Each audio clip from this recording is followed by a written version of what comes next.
I want to walk everybody through a quick calibration method you can use to finding what the green speed or stimp is before your round starts. So Michael checked himself into the pro shop, and when he asked him what the green speeds were rolling at, they weren't exactly sure, and they thought somewhere in that 8 to 10 range, but he wants to verify for himself so he can kind of get that stimp green speed locked in before he gets out and plays. So we found first a straight uphill putt. And from there, you know that the perpendicular or 90-degree putt from there is going to be the x-axis, where you're not uphill or downhill, but you're putting kind of directly across that fall line. So he's using the 8 stimp from there at a 2% slope, and he's factored in that he's on the x-axis. So it's telling him he has to play 1.7 dashes of the ball or he turns up that fall line. So he's taking his original straight putt and he's turning it 1.7 dashes up the fall line. And he learns from that putt right there that it's both low and low width pace.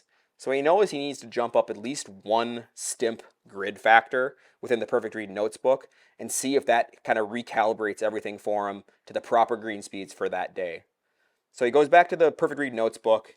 He looks in at the 9 stimp grid now with the x-axis, because that's constant, and the 2% slope, and it now tells him that he needs to play 2.1 dashes, so just over 2 dashes. So he's now increased his break from the previous putt by almost half a dash, which is pretty significant here. As you can see, he makes that putt. Regardless if you make or miss putts here, you can learn from these putts right away where you think that calibration could be on or off. So he's made that putt. He feels like that might be a good speed for him to play for the day, that 9 stimp, and he wants to do kind of a validation putt to figure out exactly where it is. And this is important because once he figures out which green speed he's playing for the day, he wants to lock that in kind of. So he's just going to be looking at that section of the grids within the Perfect Read Notes section. So we've got grids for 8 stimp, 9 stimp, 10 stimp, 11 stimp, 12 stimp, 13 stimp.